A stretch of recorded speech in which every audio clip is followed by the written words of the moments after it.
ladies and gentlemen, welcome back to the channel. Today is an absolute milestone because we have got yet another legendary chesspunkerino in the house. The absolutely one and only Chessvondoom is already on the line with me, waiting for me to begin the torture. He's still in a very jolly mood, but he doesn't know what's coming. So I really appreciate that hearty laugh, Mr. Chessvondoom on the other end. I will endeavor to, turn it to tears as soon as possible. I like it. No. Jokes aside, sir. If it's not fun, it's no learning. So That's fair. we may be harsh, but we definitely are here to keep up those lovely good spirits. Omar, I have done my homework. Actually, sorry, I gave your name away. Is that okay?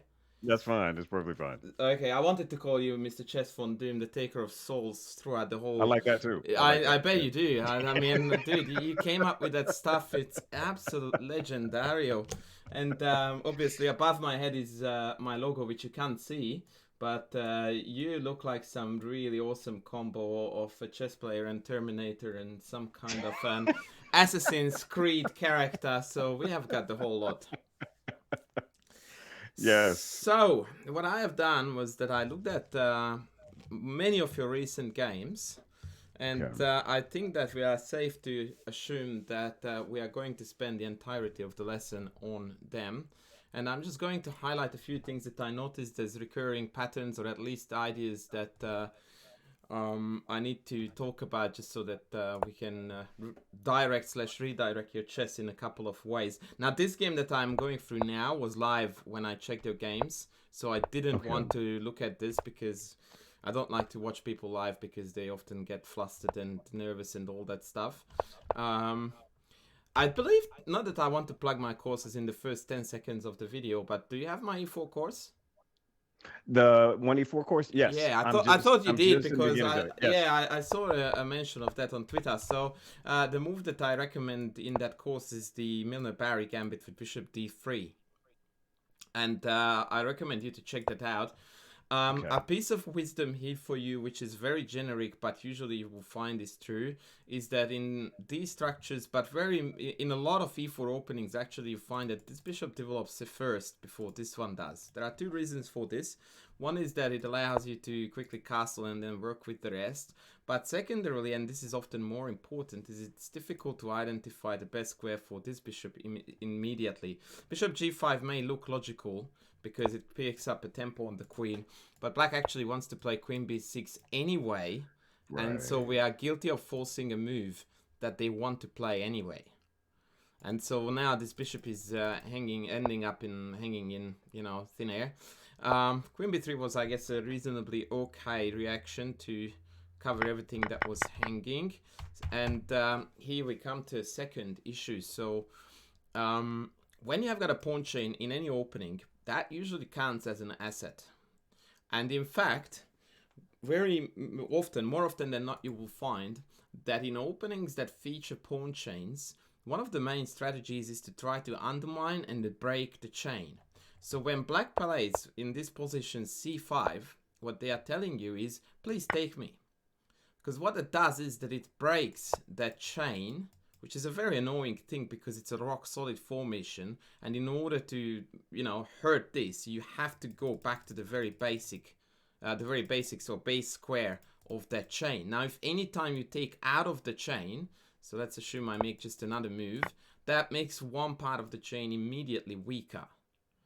So that's the purpose of moves like c5, and likewise with f6, which targets the very tip of the chain. So anytime there is a capture in the chain, the initial reaction is to retain it. If you don't do that, A, you must be under very severe pressure, and 2, you must have a super serious reason to not to do that, which I'm assuming may have been knight b4. If there was a reason for your not retaking with the pawn. I'm trying to remember, what did I play here? You took with the knight. Huh. Which is very curious because it also blunders a pawn, but right.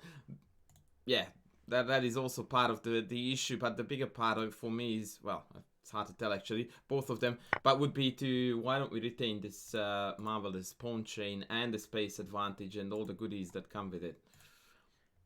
You know what? Looking at it now, I'm with you. I'm not sure why I played that. Let's pretend it wasn't you. Like, that's when I usually blame, daughter, wife, they came in, moved my mouse, something like that. I was indoors, but the sun was in my eyes somehow. That's what fair caused. enough, That's what fair that was. enough. That's what it was. Yeah. Yep, I was trying to help him out. Is what I was doing. I wanted him to have a chance. Yep, and look, Yeah. we really like sociable, nice guys. My heroes. Totally. Totally. Okay.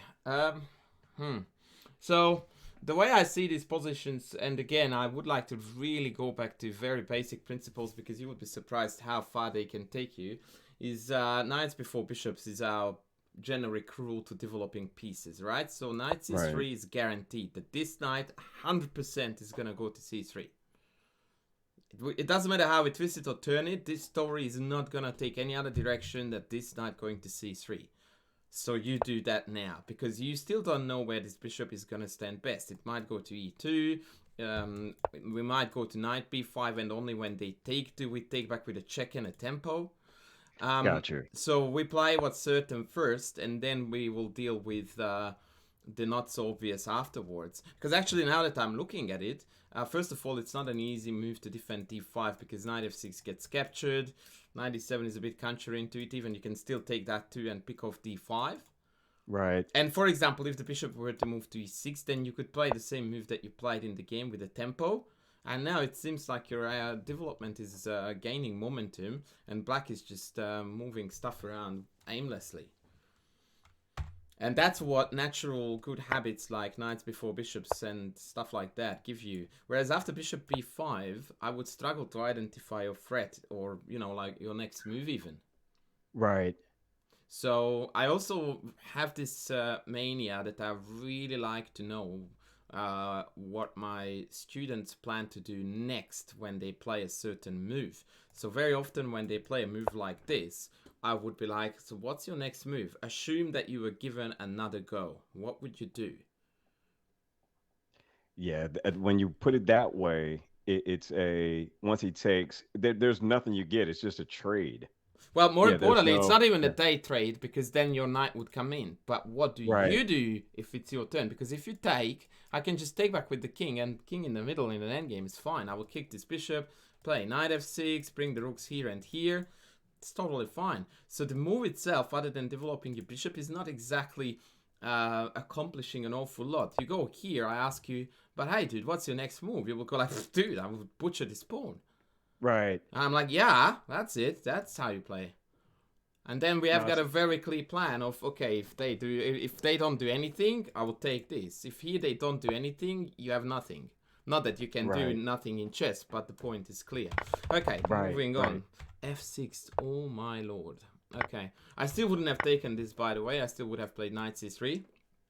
Because gotcha, because again, you still win the pawn anyway. Well, we won't win it, but we need all the boys to the party. That's gotcha. That's Mr. Sarawan's greatest one-liner ever. That you need to bring all the boys to the party, and the girls too, by the way. Okay, knight b5. I'm not sure if I like your choice in terms of which knight goes there, because if you go this way, that allows you a potential castle or rook d1 to hurt this boy here. Ah, yeah. Yeah, whereas if you go this way, then first of all we allow a check, which is a little bit annoying. Not that that's the end of the world because your king is fine on e2, but perhaps it's a little bit easier to defend full black. Right, that's exactly what he did. Yeah. Yeah. Now they should have played a6 here, not a5, but what else? Tuck, tuck, back there. Yep. Okay, and they resigned the game here. Here, yeah. Now that is just, this is like absolute extremes, and on this level of chess it happens so often. I actually think that black is better here, and by far too. In fact, I think black is winning here because after king e6, knight takes, I take this, and this can get out. Yeah, he's stuck there. Yeah, so in the end, black is getting 2 pieces for the rock. Well, okay, winning was probably pushing it. But black is definitely not worse here. And I would most certainly pick black in this position. In fact, when you took this, you needed to do a very long and thorough calculation about exactly this line that takes. The king attacks the knight. You are forced to go there because both knights are hanging. They attack you again. You take, they take. And then this knight can't get out. Right. So there is a very good case to be made for knight e4 being a better move here than knight takes e5, because they create a beautiful blockade, and then with the king landing on d3, these two pawns are beautifully blockaded, as per our boring friend Nimzovic requested it from us in his boring book, My System. Do you have that lovely piece of work? No, but I need to get that. My System? Yeah. Okay. It has a fairly bad reputation among the next generation of chess players and chess coaches. I'm still an old school dude, and I read it when I was a teenager, and I didn't mind it, and I learned a lot from it. It's definitely not the most entertaining stuff that ever came out in the chess world, but you know, sometimes we just have to bite the bullet and learn. Anyway, that was an interesting game. I don't. Oh yes, I did see this, and I really wanted to go to town on this. It seems to me that your opening repertoire is not quite finalized yet. Is that correct, or? It's not. I was in this one. I was messing around with, trying to mess around with the Carol Con. Okay. Just playing it, just to kind of see Okay. what I could get away with. Yeah. I actually, having seen this game, I very highly recommend you to actually do exactly that. If you are happy enough to, so to speak, mess around with openings, I very highly recommend you do that, because we are going to find, and you are going to find, a fair few things in your opening play that needs to be corrected and adjusted rather quick. So let's have a look at this. You play c6, knight f3, d5 takes, queen takes. What that? How did you choose between queen and pawn? And what chess principles come to the fore here? I was literally just making moves, to be quite honest with you. There was zero calculation. I was literally laid up on the couch playing this on my phone. Okay. And saying, well, whatever. Let me just see. Yeah, that's literally what I was okay. Look, if that's the case, had I known we'd be looking at these, I would have tried to come up with a lot better rationale. Yeah, look, it's always fun to play some games for funsies and some when you really put your best effort in. But I really do like to, how should I put it? Try almost always the best to win, at least, or, you know, put in a good effort. Anyway, right. So obviously queen too soon out, no go. Pawn takes back, creates a central pawn. So there's no way that this should be even remotely on the list of candidate moves. Like, it's an absolute non-negotiable that you don't do that. Okay. Like, queen out so early, no. Not taking back with a pawn and creating a strong central pawn, no. So that's like, no. And that's second huge no, because, and this is really important that we talk about this. So I have looked at your games, and I wanted to give you one of my favorite piece of wisdom when it comes to openings where you don't know what you're doing because you are not familiar with the openings. My favorite rule of thumb is that if you play any move at all that doesn't do something for the center or does not develop, you're almost certainly making a mistake. So this is not developing and it's neglecting the center, so that's a double whammy, no go. Then they go here. Now your queen is under attack, right? So we have to move it again, which obviously is paying the price for the previous mistake. So inevitably, your next move is also gonna be a move that meets neither category that I mentioned. However, this actually just makes matters far worse, because now this bishop cannot develop, and neither can this one actually, because you can't move the pawn. Right. So this is actually one of the worst squares you can go back to if you discount the ones that hang the queen. And perhaps best would have been just to come back home with your tail between your legs and then start developing really, really rapido. But this is exactly the reason why I do not like when beginner players play openings like the Scandi and the Caro-Kann and all those, because they don't teach you these habits rigorously. In fact, they teach you the polar opposite of that. But that's more of a personal view. And last but not least, by the way, this check forces your opponent to develop. Right. So we are forcing our opponent to do the right thing. That's never a good thing in any sport, but in chess in particular. When you're forcing your opponent to do what's hurting you the most, that's like the most counterintuitive thing to do. That said, Queen E2 was played, which is just real sad, because now you get to trade down, and now your development issues are nowhere near as prominent. Now, this brings back the knights before bishops, which now you can see is recurring pattern. So knight f6 first.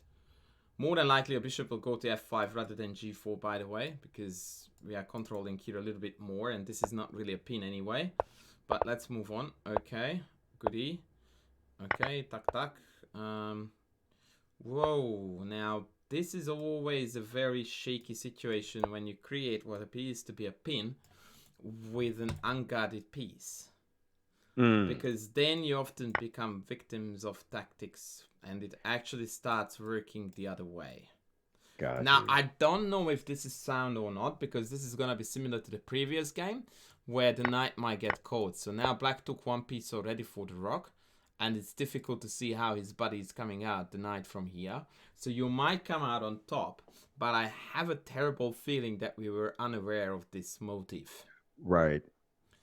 You don't need to confirm that, but I'm just letting it slide. But yeah, so be very careful when creating pins with unguarded pieces. That's almost always an ultimate tactic danger. Okay, by the way, you could have taken this.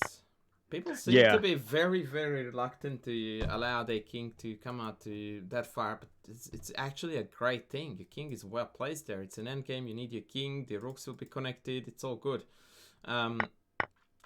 Okay, so now we have got two dudes hanging, right? Which is a little bit awkward. Right. Ooh. Let me think about this one. So what was your plan in case of knight takes? When I made this move, that was when I saw it. Yeah.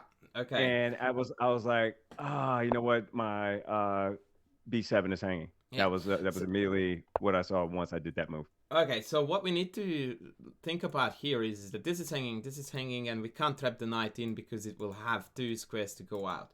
What you need to notice here, senor, is that anytime they take on B7, you have this. Right. So that's the type of tactico you want to build in. So what you need to do is pull the bishop back to a safe square, and away we go. Gotcha, and the reason why, the reason why I put it on c7 is because I wanted to avoid the knight jumping away with the tempo. Right. But I also wanted to cover this square so that they can't get this. Gotcha. Okay, and then it's all okay. It's very often that it turns out that because of this motive that the rook hits either a queen or a knight or whatever piece and then takes the pawn on the other end, that this is actually not really a good idea to capture. Shockingly, they didn't take. Alright, so these are the moves that always puzzle me a little bit. So let's have a look at this bishop e5 idea. You are attacking this, right? Right. Can you please list me all the white moves that will prevent you from taking b2?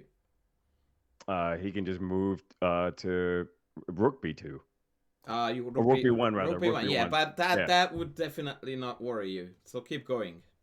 What else? You mean in this position, like after bishop e5? After bishop e5. Yeah, okay. I'm just stretching your limits a little bit by not playing out the move exactly on the board. Oh, he can just push c3. Yeah, keep going. And all is done. I want still more. Then c3. No, instead of c3. Oh, he could play d4. Right. And actually threaten me. Right. Yeah. Now I need to tell you or ask you rather this: which of these moves annoy you the most? d4. Right. So after d4, you are going to have to come back again, rather disappointed that not only did we not accomplish anything, but we actually improved our opponent's position. Yeah. We forced them to conquer the center. So this takes me back to one of my favorite videos on YouTube, in which I said that when you play a move and you don't have a move in your head that you are fearing the most from your opponent, or respecting, or think that that's best, whichever you want to put there is fine, then essentially you are not part of your own game. Then you are just going with the flow, and you just have no clue what's happening next.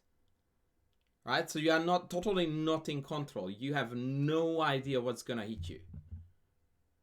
No clue. It's like you know, someone talking to you in a foreign language, seemingly asking questions, and you just keep on going like, yeah, totally, let's do that. Yeah, it's like, what? Like, how do you know what they said? Oh, I'm sure, huh?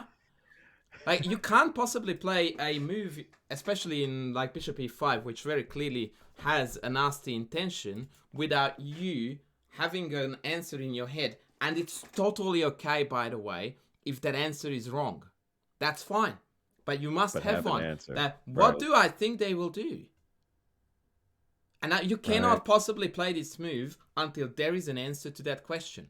And if that answer is rook b1, it's fine. Because then we can build it from there. But it can't be blank, ever. Which is how, by the way, most adult improvers, when I present this concept to them, realize that 10-0 is not going to cut it. In terms of time control, because they realize that, well, it would take me about 30 seconds to find this out. Right. And that's the absolute first baby step in the habits of developing calculation habits, because once you establish that it's d4, then you go like, well, I can't play that then, can I? Right. So that was then 30 seconds burnt, and then we go like, well, okay, then I come back to bishop e7, but now another 30 seconds is spent on what do I think is their best response to that. And we are talking now about a plain simple position where there is almost nothing to calculate, no complications. We certainly need to move the bishop because it's hanging. So you are almost, you know, being led by someone who is holding your hand on the correct path. Imagine when actual complications occur. Right. All right, let's move on. Done. We prefer bishops to knights is your general rule of thumb. So as best as you can help it, you want to avoid trading your bishop for knights. So go back. Okay. It almost always stands. The exceptions are a lot easier to describe when it's clearly a good knight, bad bishop scenario, which means that all your pawns are fixed on the color of your bishop, which is certainly not the case here, because there is zero fixed pawns to begin with. Okay, moving on. Bam. Knight e4. What do you do if I kick you, senor? Go back to where it was. Yes. So putting pieces in the center is a great thing in chess, except when they are loose pieces that float in air. Gotcha. Okay, so if you wanted to find a good plan, it would be definitely to contest white's somewhat present space advantage. So connect the rooks, put the rook here, and play for c5, which is going to trade this pawn away, which is basically the only item on the list that secures this limited space advantage that white has. But it's a dead even position, but even doesn't mean draw. Right. And again, notice the difference between what you did and what I'm proposing to do. You have got one piece, and as the legendary Jesse Cry from the Chess Dojo guys like to say, people on lower rating level love to play with their pretty pieces. This is your only pretty piece. Instead, we need to make the whole entire army pretty so that we can work in unison. Right now you are playing 2 rooks down, and we're just playing random moves, which are not part of an overarching plan. When I'm showing you this, there's a plan behind it, and that plan is to break with c5, open the d file, and gain space.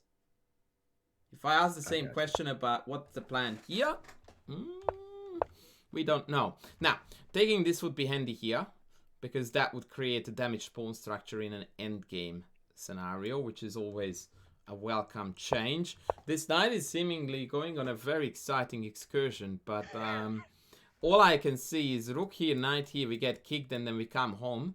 And we spend worse, 1, Coach? 2, 3, 4 moves and accomplishing absolutely nothing. I didn't even do, and I remember this. You're gonna laugh at this because you've probably already seen it. Oh wow! I didn't even take his whole point of going over there was to take the rook, and I didn't take it. And when I made that move, I was like, "What are you doing?"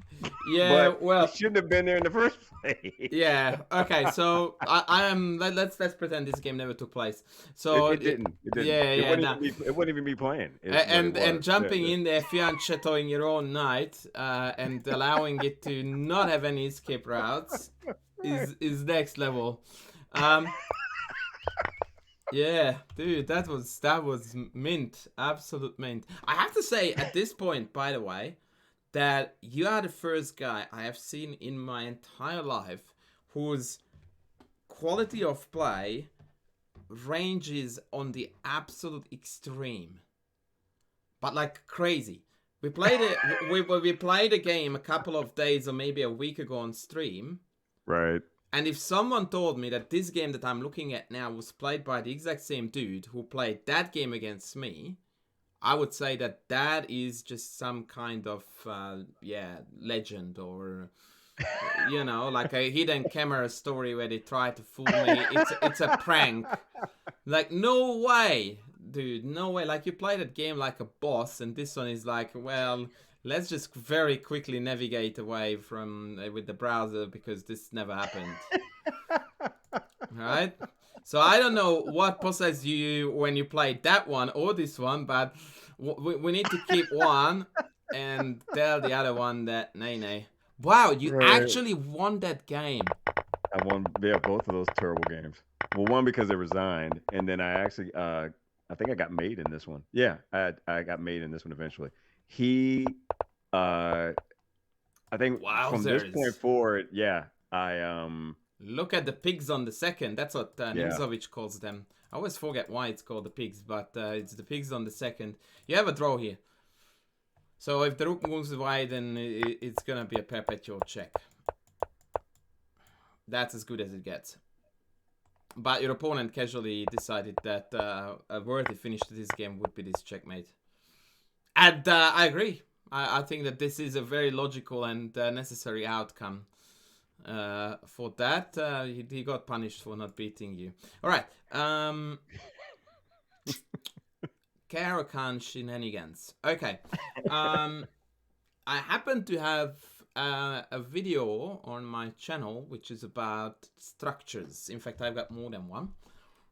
It's called I don't even know. It's I don't recognize your openings, identifying patterns, and there is a pattern in that video structure which is the French.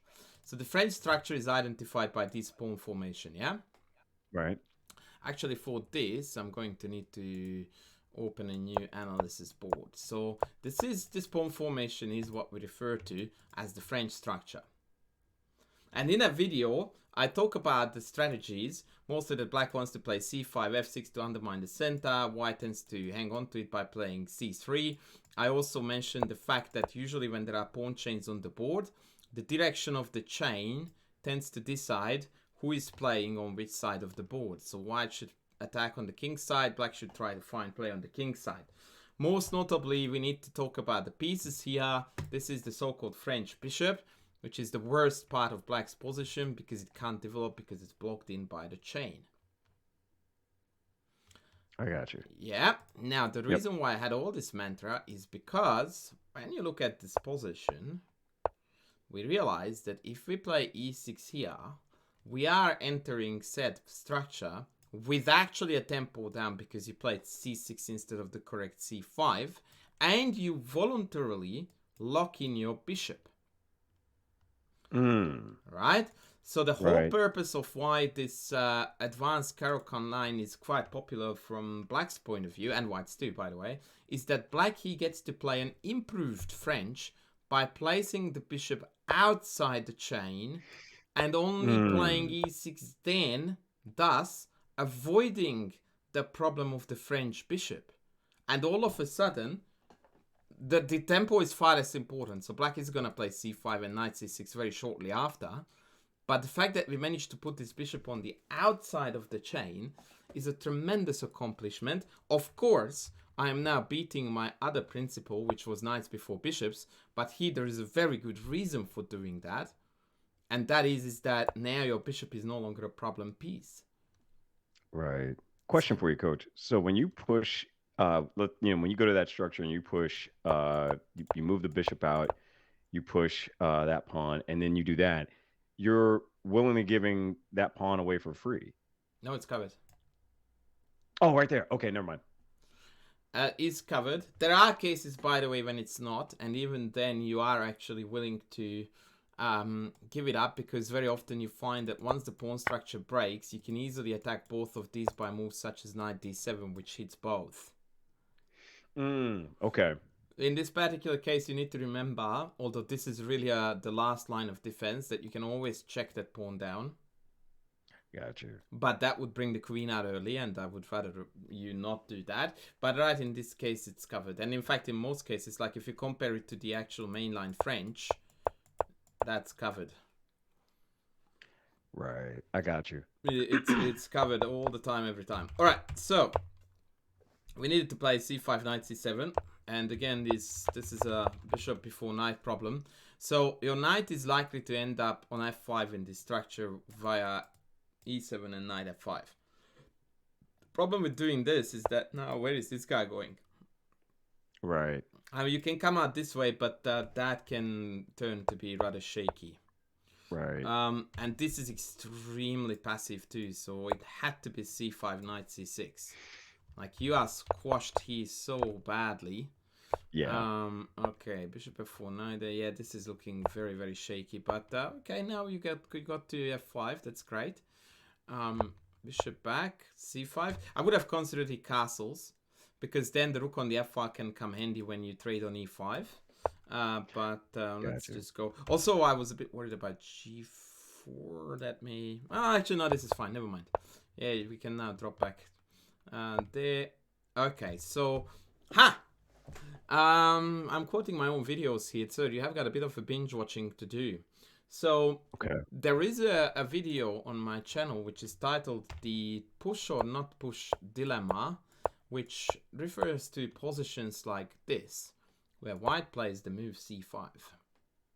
And at length, I explained that this push is a really bad move in terms of positional ideas for multiple reasons. The number one reason is that there is a tension between these two pawns.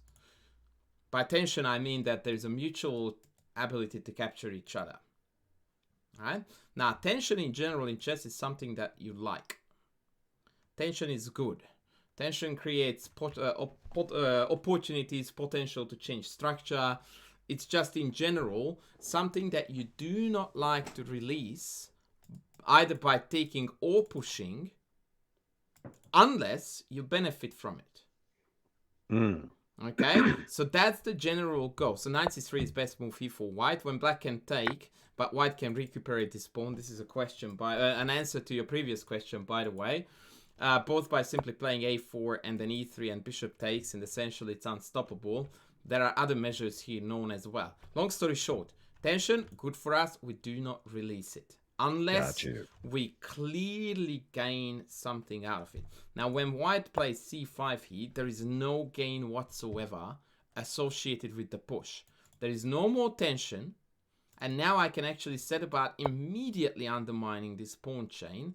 And when you take, all you accomplished, and please take a very good note of this, is that as white traded off this pawn for this one. Now that's an insane quality difference. That's a side central pawn for a pawn on the edge. That's not an even trade, not even remotely close to that.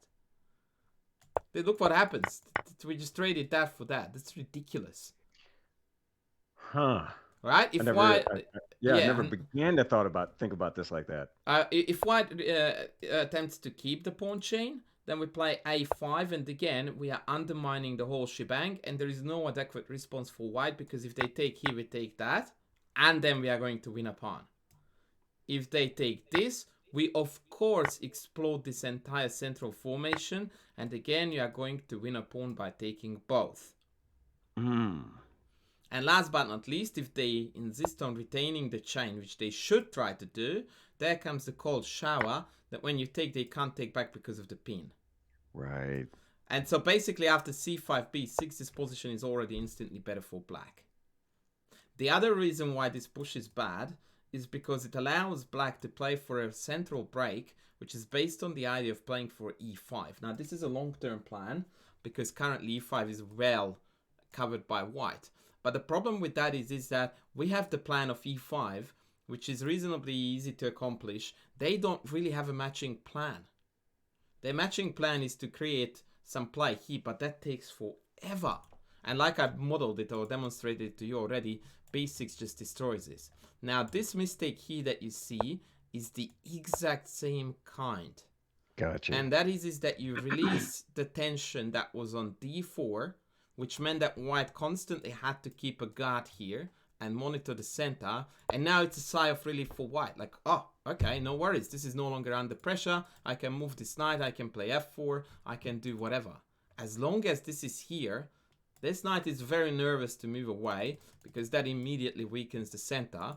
And if you imagine that you play this correctly by putting this knight here, that would further highlight the fact that you really want these boys to pressure the center, and c4 just like, yeah, nah, that is gone. And again, the two responses that really hurt you, one of them is that they just ignore you for this, move the knight, play for f4 and kingside attack. But also after b3, you will have to make trades that will really hurt you. Right. Because once again, we can't retain the chain because a6, as per modeled, is gonna lose the rook. Right. Da-da. Okay. So usually this is a bad idea, even if it comes with a tempo.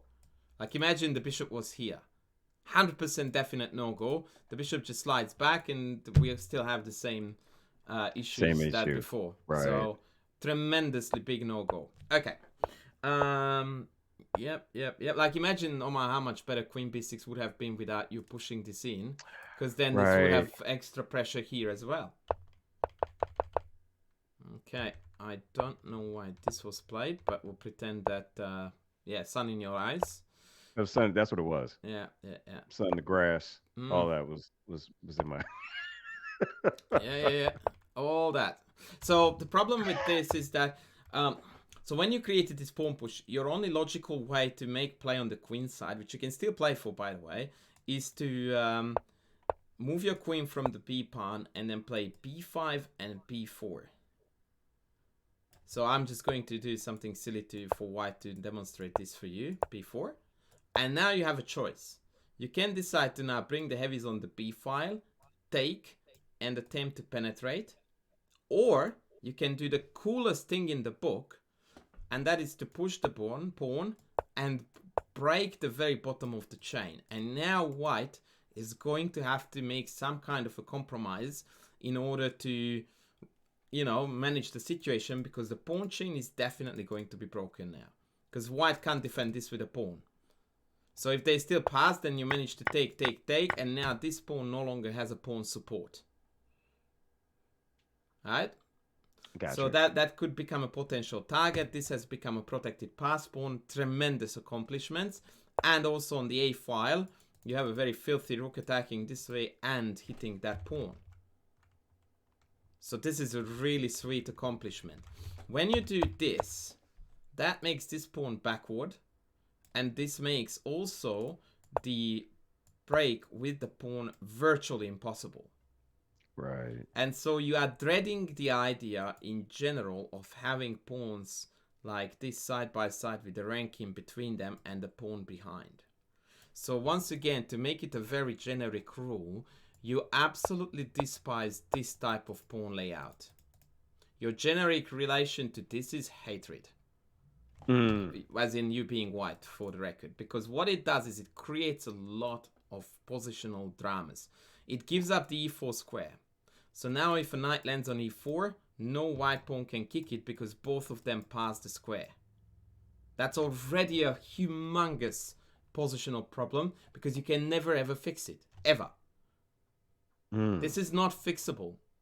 The only way to fix it is if black is dumb enough to take something here and you get to retake, and then this pawn is covering e4. But that's not in your control. As far as your control is concerned, this square is a goner. See ya. Secondarily, this pawn is forever backward. You can never ever play e4 for the rest of your life and be able to retake on e4 with a pawn. So this is what I like to call, because it is, inflexible pawn structures. And you don't like inflexible pawns. Okay, so a strong contrast to that, and please do not look at it as... Actually, no, I will show you a proper opening concept. So c4 here, whilst it's not a bad move, but it demonstrates the idea perfectly, is that such move that makes this backward and makes this square available, right? So now knight c6, knight e4, so bzz, no go. In contrast, if you play c3, that keeps the pawns fluid and connected, and if they play blah, when you move forward, you can retake with the pawn and accomplish a beautiful pawn formation like so. If you play c4, you can never ever recreate that, ever. Gotcha. You know what? As you're showing me this, I'm thinking about games I've played where this has happened. Oh yeah, I know that this is not alien to you or to anyone really who played chess. So this is just a little tidbit about the nature of pawn pushes, is that in general you should have a very firm misgiving about having structures like this with ginormous holes in between. That in general is just a huge no-go.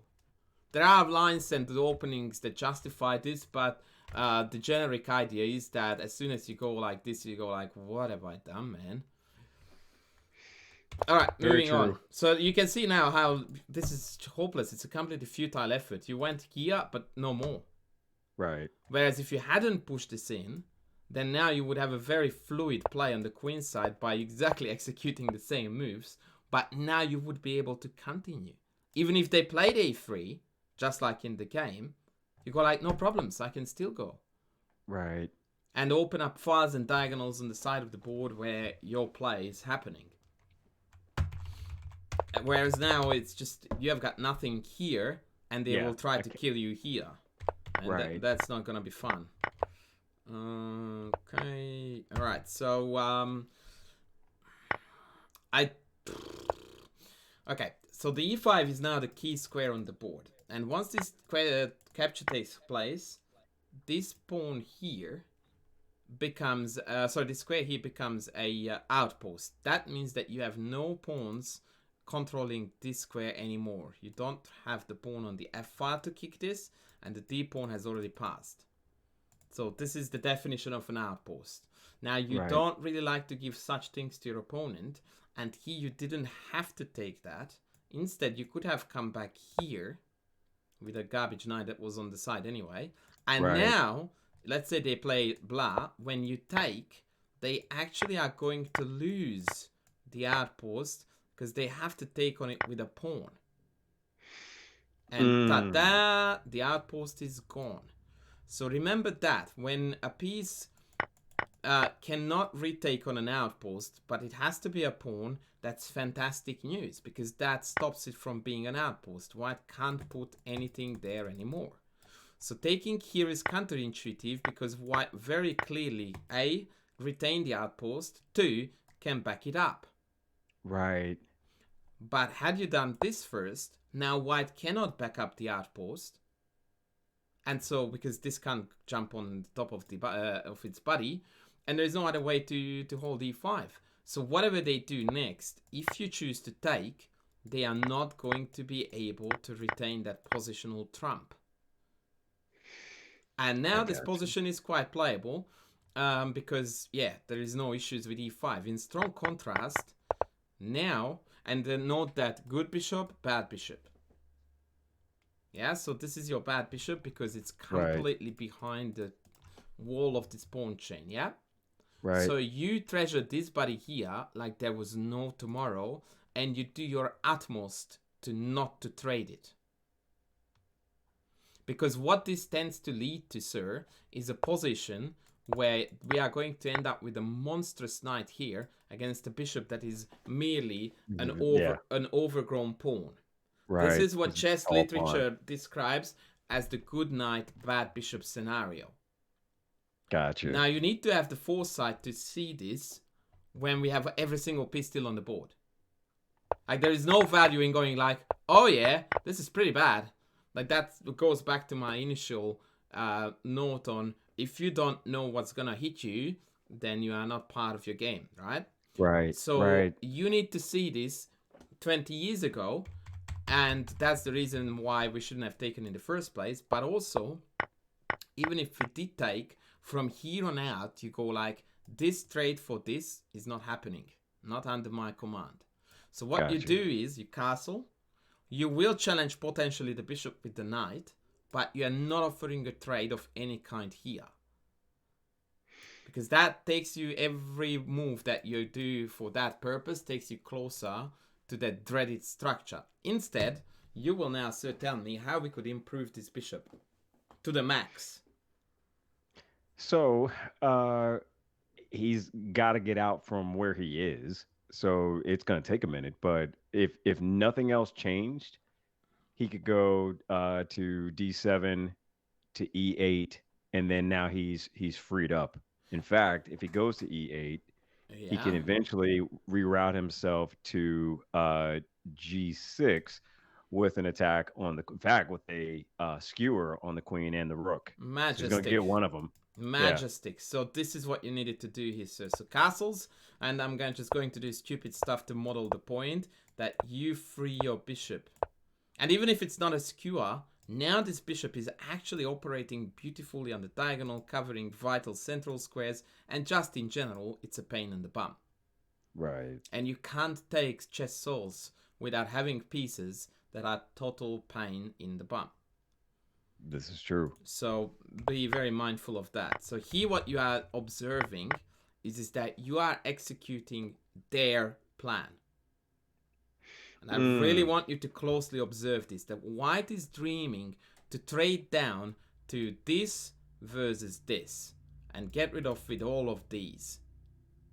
And you did 2/3 of the job for them by doing this.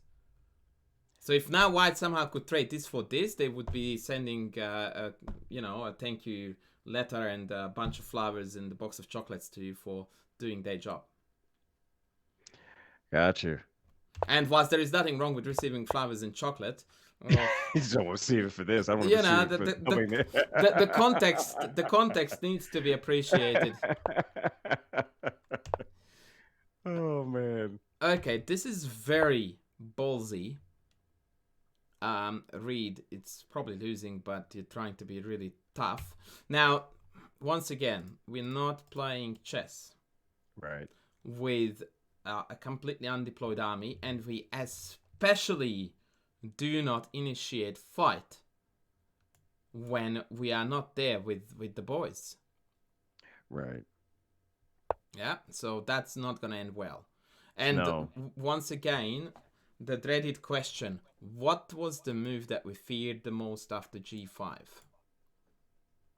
What did we think they would do? Well, if they could obviously take it and it's guarded. I really have nothing. Okay, there. I will answer this for you because I think that you did have something. I think that your train of thought was that if G5 and takes, then I will take this, and when they take back, I will take again.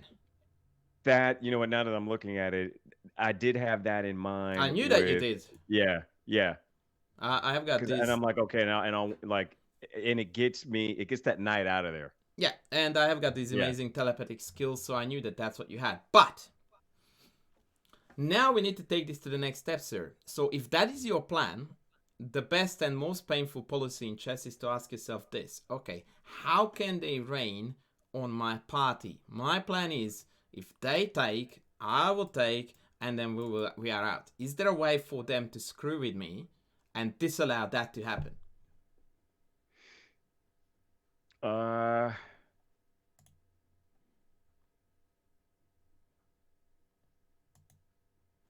At this point?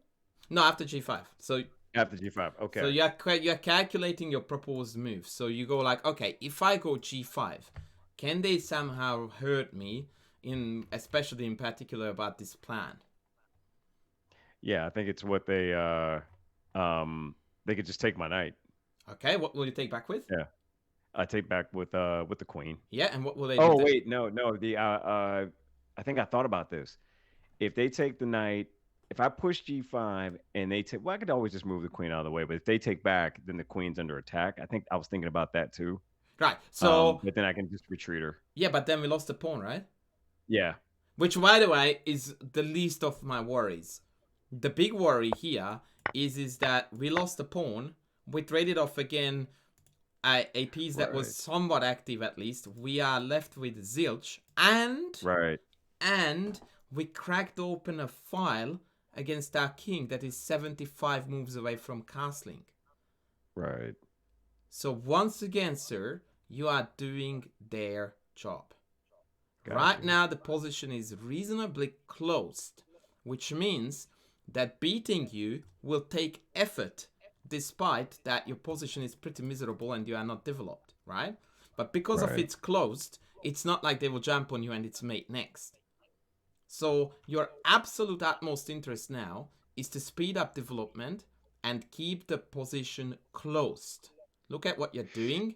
You are initiating fight, which you shouldn't be doing, and you are offering your opponent a way to open up the position. Gotcha.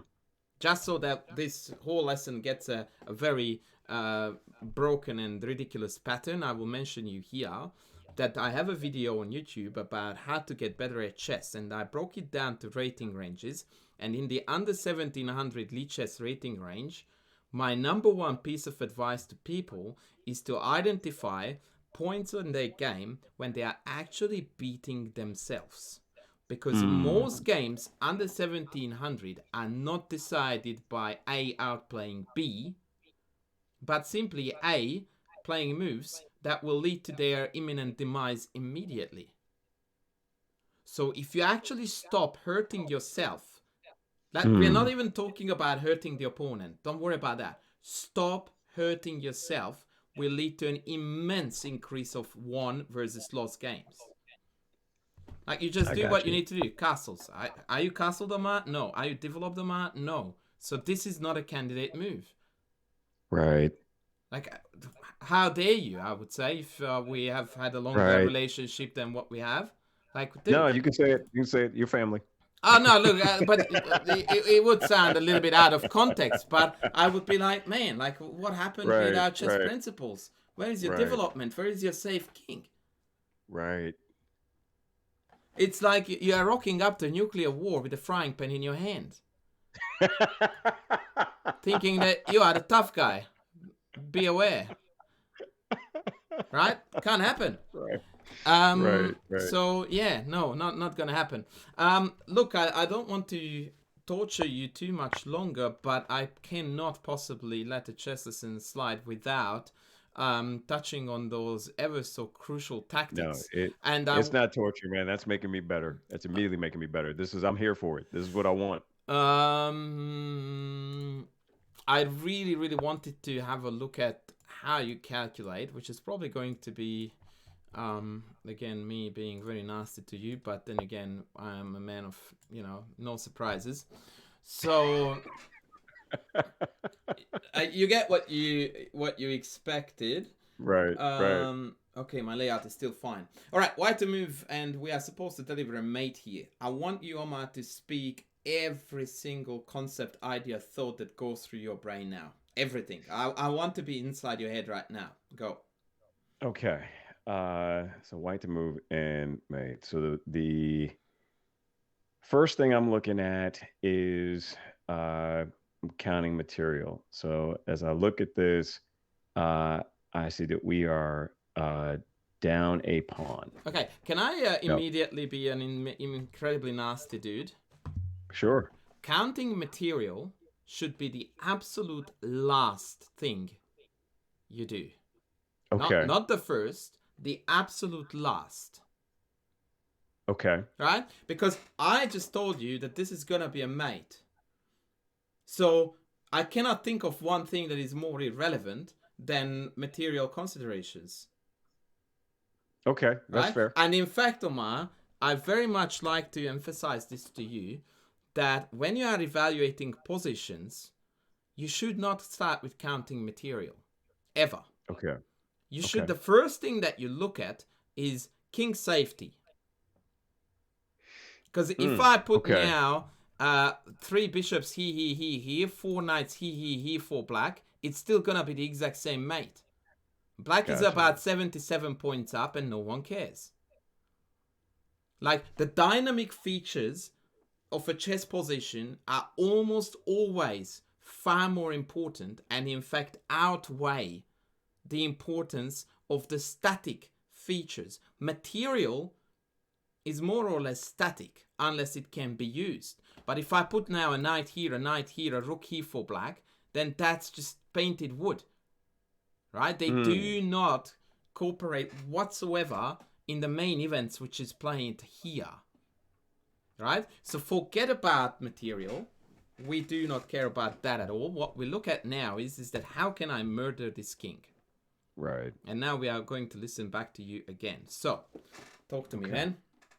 So, in my mind, I see it in 2 moves. I see the queen going to e7 with the idea of either, I mean, you've got options. You could actually go to g7. Yep. Or you go all the way across and take that pawn on h7. Since they got the same thing. Yeah. Either of them would be made, right? Either of them made. Yep. Now, that is a very good recognition, and that is definitely credit to you for that. However, we are now going to rewire your brain, sir, entirely when it comes to solving puzzles. And we are obviously aiming to implement this kind of mentality into your game, but that's going to be a harder transition. So, the first thing that you must look at whenever you are solving a puzzle is checks, because they are the most forcing moves. Because when you give a check, they must respond to that by rules of chess. Second is going to be captures, and third is going to be threats. Now you will notice immediately that your recommendation, Queen e7, is falling in the third category. That's a threat. A threat is not as forcing as the previous two, and therefore you don't look at it until you eliminated the previous two. And this is not only like these 3 things, but that is actually a priority order. You start with checks, then you look at captures, then threats. So again, back to square one. Tell me what checks you look at here. And the crazier, usually you will find, the better. Yeah, as soon as you said it that way, there's a couple of checks. The one gets you nothing, and that's taking the queen to g8, because that just loses her. Yep. But if she captures on f6, basically a sack, rook takes, and then you're coming up with a rook d8 check. Rook's going to come back up. You come over, capture the rook, and that's made. Right. So yeah, now I want you to appreciate the immense difference between this and this. Right. Right. This is like, I'm just gonna slaughter everything on that side of the board, and you're doing it by force. Whereas this one is a much more timid attempt at accomplishing the same, and would in fact fail miserably due to check. Right. Because your move here is not forcing. This move here is forcing. So remember this now. Checks, captures, threats. Let's see how we can employ that for this puzzle. Okay, and it's white to go again. Yes. So, this is actually a difficult mate in 3. It is quite a difficult one. Okay. As I'm looking at it,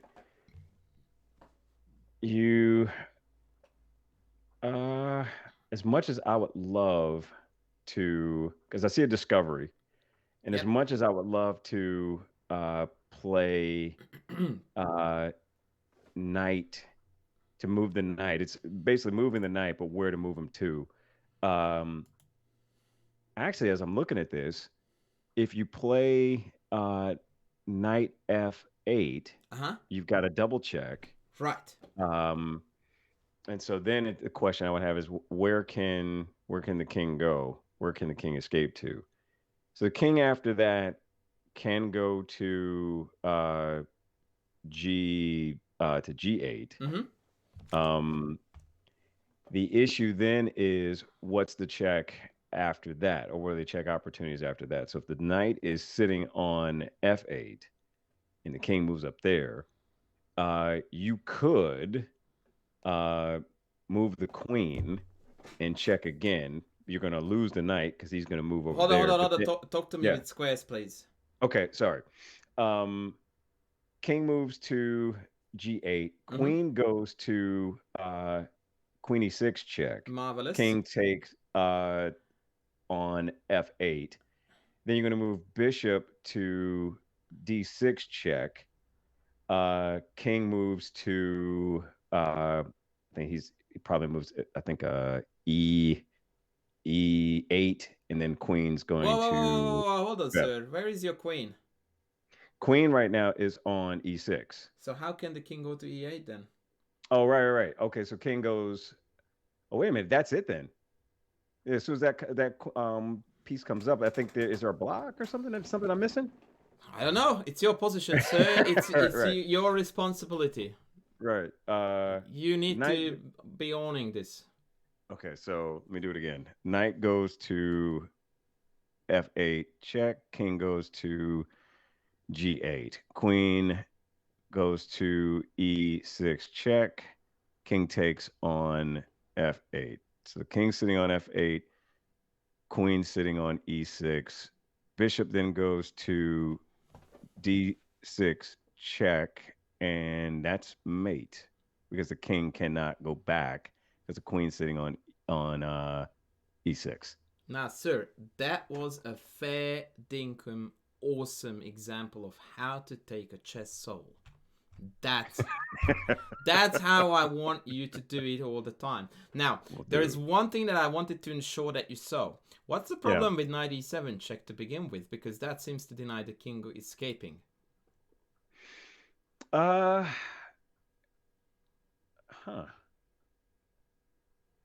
the queen is hanging. Precisely. So the value of knight f8, apart from being the best move, the reason why it's the best move is because it's the double check. Right. And by the way, when you have more than one checks to look at initially, and one of them is a double check, you always start with a double check, because that's even more forcing than a check by virtue of forcing black, or the opponent rather, to a king move, which is the only legal thing when you are in double check, opposed to a check where there are multiple ways to deal with this. So this is a marvelous, absolutely awesome puzzle that demonstrates this idea. Unfortunately, sir, we'll have to call it a day now because I have got another lesson lined up and my student is already eagerly waiting for his soul to be taken by the chess coach of soul taking. I hope that you find it beneficial, but I feel like I tried to tell you too much in too little time. But if there was one thing I wanted you to take away from this was this: checks, captures, and threats is your absolute mantra all the way until you hit 2600 Grandmaster. And even after that, we will keep it. We will just modify it slightly. So, understood. It's not a very long journey. So, we'll talk about it soon once you hit GM. Yeah. Until then, keep on taking those chess souls. And I will be in touch, sir. Take care and enjoy your chess. You too. Thank you, sir. All right. Thank you so much. And for the YouTube viewers, thanks for watching. Don't forget to click the sub to all the YouTube things, and I will see you in the next video. Bye.